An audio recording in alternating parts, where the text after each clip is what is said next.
అనుదిన సంతోషణములు అనుదిన సంతోషణములు జనిత శ్రమతాప దుఃఖ సంశోషణములు తనయుల సంభాషణములు జనకులకున్ కర్ణయుగళ సద్భూషణములు.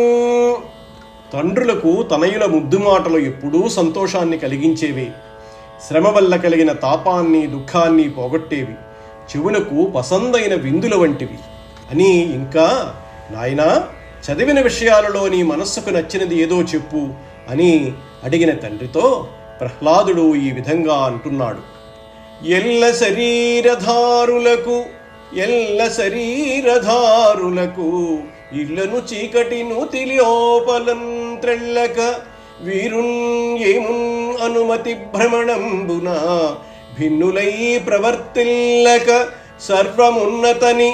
సర్వమున్నతని దివ్య కళామయమంచు విష్ణునందుల్లము చేర్చి తారు అడవి నుండుట మేలు నిశాచరాగ్రణీ. తండ్రి, శరీరం ధరించిన ప్రాణులన్నీ ఇల్లు అనే చీకటి నూతి లోపల పడక వీరు వారు అనే భిన్న దృష్టితో భ్రాంతి చెంది ప్రవర్తించక సమస్తము ఆ విష్ణుని దివ్యలీలా విలాసమయమని భావించి హరి అందే ధ్యానం నిలిపి తాము అడవిలో ఉన్నా మేలే కదా. ఈ సందర్భంలో శ్రీ రామకృష్ణ పరమహంస వారు ఈ విధంగా అన్నారు. కామినీ కాంచన వ్యామోహంలో మునిగిపోయిన మనస్సు లేత పోకకాయ లాంటిది. పోక పచ్చిగా ఉన్నంత వరకు పైబెరడుకు గట్టిగా అంటిపెట్టుకునే ఉంటుంది. కానీ అది పండి ఎండినప్పుడు వక్క డొల్లా వేరుపడి కదిలించినప్పుడు వక్క లోపల కదులుతుంది. అలాగే కామినీ కాంచన వ్యామోహం ఎగిరిపోయినప్పుడు ఆత్మ శరీరం కంటే వేరైనదని బాగా గ్రాహ్యమవుతుంది. అప్పుడు వీరు వారు అనే భేదబుద్ధి తొలగిపోతుంది.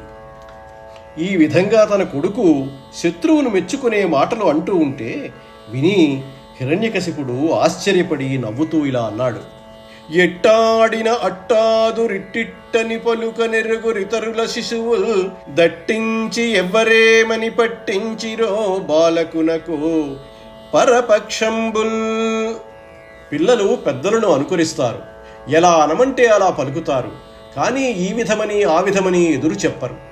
శత్రుపక్షం వారు ఎవ్వరేమి అదిలించి ఈ బాలుడికి తప్పుడు బుద్ధులు చెప్పారో నాకున్ చూడగా చోద్యమయ్యడి గదా నా తండ్రి, ఈ బుద్ధితా నీకున్ లోపల దోచెనో పరులు దుర్నీతుల్ పఠింపించిరో ఏకాంతంబున భార్గవుల్ పలికిరో ఈ దానవ శ్రేణికిన్ వైకుంఠుడు కృతాపరాధుడు అతనిన్ వర్ణింప నీకేటికిన్.